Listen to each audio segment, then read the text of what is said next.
1. A little background. I'm American born, but grew up most of my childhood in Ireland and some in Scotland, and have moved about between the three constantly throughout my life. So I'm Irish-ish and slightly American-ish, and have a distinctly not American accent. In Scotland I'm told I sound Irish, told in Ireland I sound Scottish, and in America that I sound European/British/foreign. Yeah, it's a clusterfuck trying to explain this to people, so I usually just say I'm Irish-ish.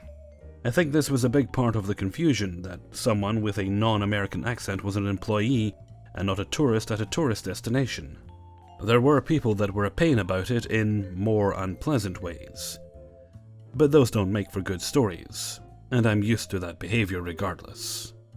This is all made more difficult because my uniform looked irresponsibly similar to some of the gift shop shirts, only differentiated by having a zoological department logo, and my name printed fairly small on the chest. It was a nice shirt, and I still wear it sometimes, but it doesn't really communicate too well that I am an employee there. I have an Irish name, so many Americans don't even recognize it as a name tag, just adding to the confusion of the situation. So this job, I was caring mostly for reptiles and amphibians at a zoological institution. Many of the inhabitants under my care were pretty poorly set up, in that there isn't a black area for keepers to do their work from. Instead, we were to go out into the public area and do the work from there, putting in food, checking animals' health, etc. This naturally draws a crowd, and I answered their questions when I felt it was appropriate. Other times just pointed to the signage and explained that I was just there to care for the animals, or pointed them towards presenters, who had the scripted, pre-approved answers. Scooping poop in the tortoise habitat one day, a family came up to me. It's a big pen enclosure, not a normal cage and tag type setup, so there was always confusion about whether it's a petting zoo type exhibit. There were signs not to touch, but reading is too difficult when there's an animal to look at. One of the kids reaching a hand through the fence. Whoa, that's a huge turtle. I want to pet it. Me. Oh, you probably shouldn't pet the tortoise. Presumably the dad. Why not? You're in there.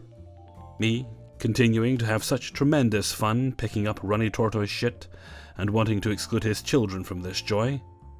Well, I'm cleaning up after him, and I'm careful not to get too close to that beak. Him. So why can't my kids go in there too? Me, completely lost as to how this was a difficult concept.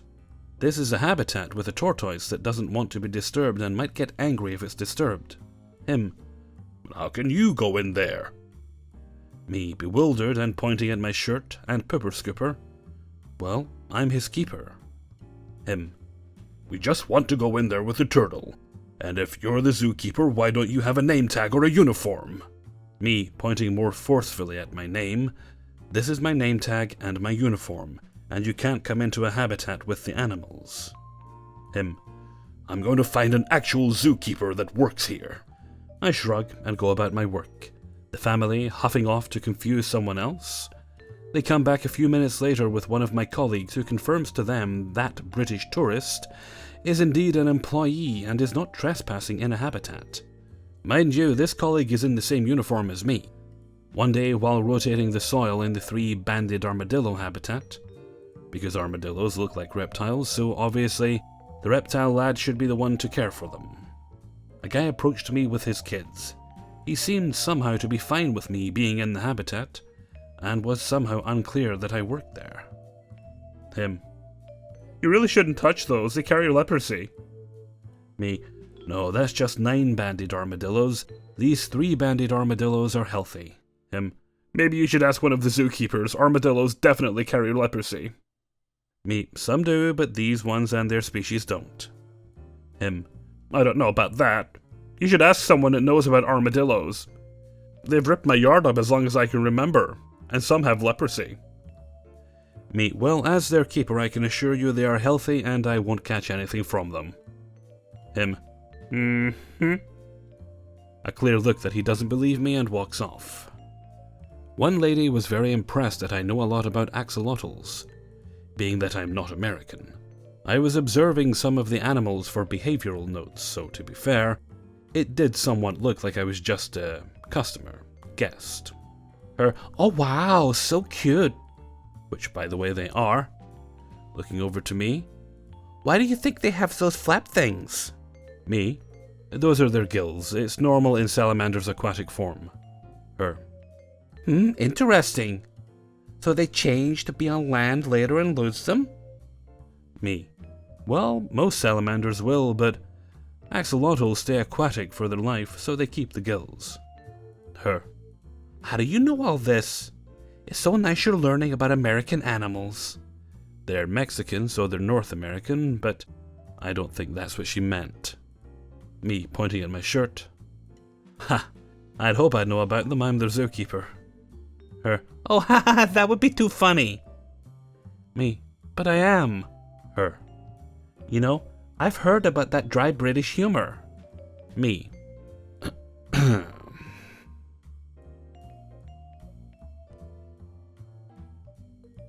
2.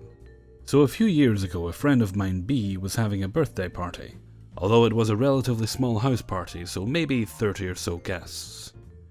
The theme was Hollywood glamour, so she'd hired a red carpet for her front stairs, and some cool lighting so everyone could walk the red carpet as they arrived. I received a really good Canon EOS camera for my birthday a few years prior, and B asked if I'd bring it along to take photos on the red carpet. I, of course, obliged. Now, I'm not much of a photographer, but I had the camera set up to auto, so it was pretty well point and shoot, and I took a few photos as people arrived, chatted with the people that I knew, and sipped on bubbles. It was all just a bit of fun taking photos for my friend. Every now and then someone else would get me to take a pic of them with another guest or two, and it was no big deal. Until one of the guests started dragging me away from conversations to take her photo, and getting huffy when I didn't notice a photo op. At one point she even gave me that rude "come here" hand gesture assholes do to signal over waitstaff. She then attempted to pose like a Hollywood starlet while I snapped a photo of her and a couple of other guests. Being that I was a guest myself, and being a dress-up party, I was quite clearly dressed as one in full Dita Von Teese glam. I started to get quite pissed off, so I made a point of putting down my camera and slipping into party guest mode, chatting to some people I knew. In jest, one of them called me Miss Photographer. The lady who'd kept summoning me, like her personal paparazzi, was standing not far away, so I made a big dramatic self-deprecating comment about how I was no photographer, and B had just asked me to bring my camera along to get a few good shots. After overhearing this, she took the hint, and must have been super embarrassed because she avoided me the rest of the night. Just to add a little context here too, this lady had actually met me at a previous event I attended with B. If she hadn't been so busy treating me like a wayward caterer, she might have recognized me, or at least realized that photographers don't tend to turn up to paying gigs in rhinestone bras and fishnets. 3. To start, I have no idea where the confusion came from. I don't look young, I'm not short, my voice isn't high, and I already had a beer gut going on. Bought a house at 22. I'm in the garage putting down a layer of Rust-Oleum. It's like an epoxy linoleum that protects the cement. A sales rep walks up as I'm sealing the garage floor. Sales lady. Hi, do you live here? Me, sure do. Sales lady. Do you own the place? Me, yeah, I just bought it. Sales lady. Can I talk to the homeowner? Me, sure can. Sales lady. Can you get your parents for me? Me, why? Sales lady. I'd like to talk to them about their carpet. Me, so why are you at my house then?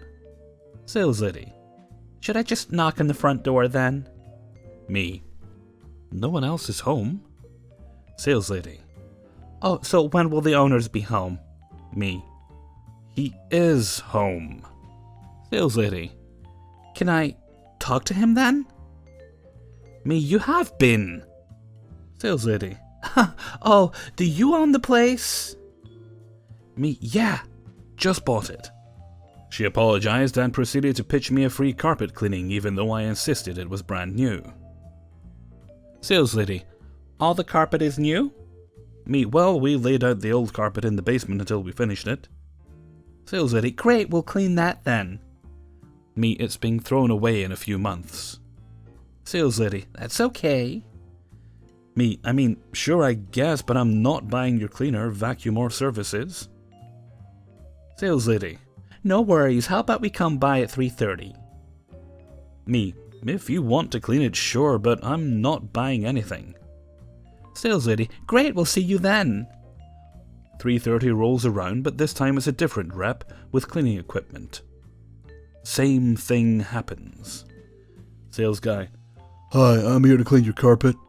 Me, that's an unbranded Kirby you have, I'm not buying anything. Sales guy, Oh, that's totally fine, sir. I'm actually here to talk with your parents. Me, they don't live here. Sales guy, is anyone else home?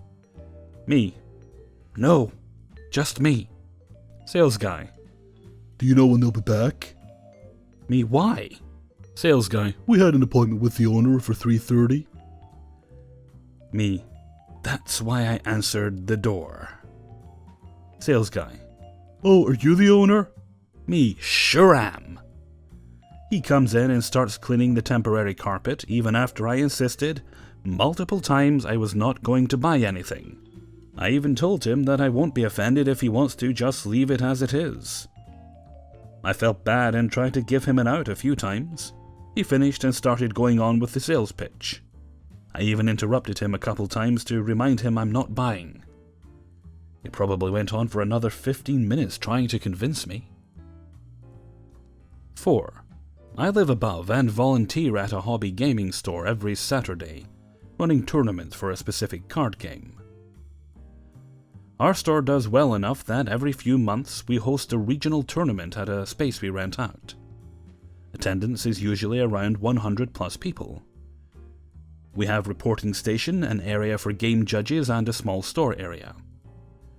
One of my jobs beforehand is finding official judges in the surrounding area to volunteer. They walk the floor and answer questions if a ruling is needed. If one or both players have issues with the ruling, they can contest it, which is when I am called over. Otherwise, the ruling stands. This is needed to know the context of Angry Guy and Unfortunate Friend and me. During the last round, we are waiting on the last few tables to report, when Unfortunate Friend comes up to me asking about a ruling on how two cards interact. It was admittedly a unique ruling, and after verifying the answer, I told him. He seemed both happy and annoyed, but thanked me and walked off. About 5 minutes later, I see Angry Guy making those angry motions with his body, and speaking to two people and one of my judges in a raised tone. I walk over. Me, is there an issue? Angry Guy, yeah, me and Unfortunate Friend are tired of getting screwed over at these events. It's bullshit. Me, mind informing me what happened?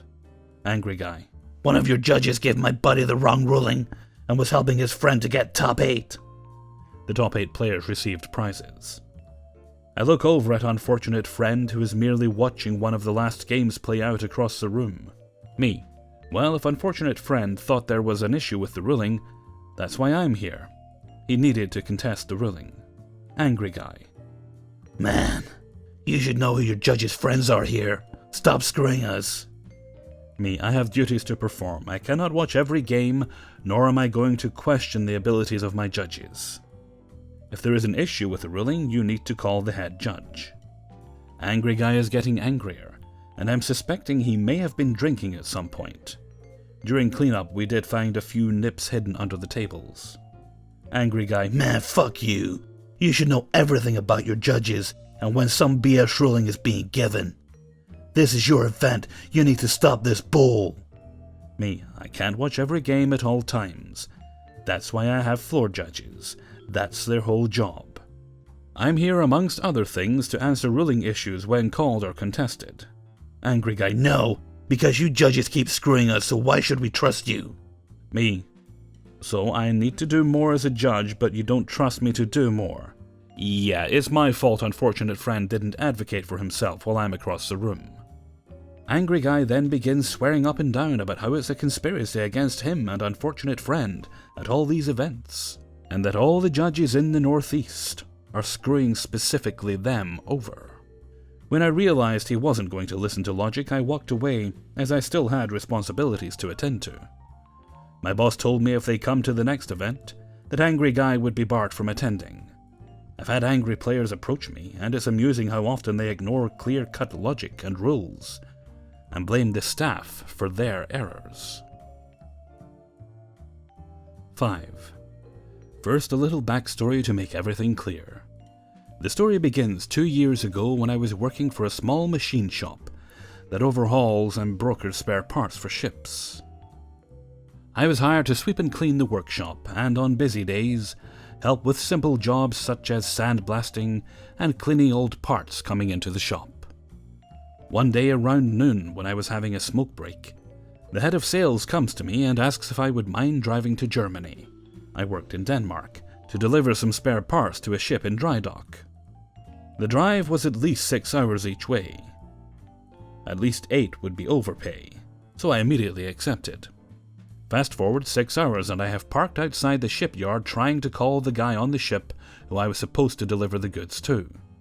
He didn't answer, so I figured he was busy working on the ship and that I should just find him on board. I start the car and drive to the gate. Here is where the fun begins. An elderly-looking 50-plus guard steps out of his guardhouse on the other side of the gate. The guard stares at me. Me. Hello, I have some spare parts for a ship docked here. The guard stares at me in German. Me. English? The guard. Kinda English. Me. In broken German. Me has many extra stuff to big boat right here. The guard starts correcting my German.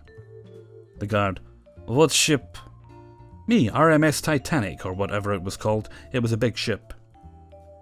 The guard. We have no ship by that name here. Go away or I'll call the cops. Me, still in broken German. That impossible! Papers say big boat here. The guard. It's not here. The yard is closed for today. Nobody is working more today.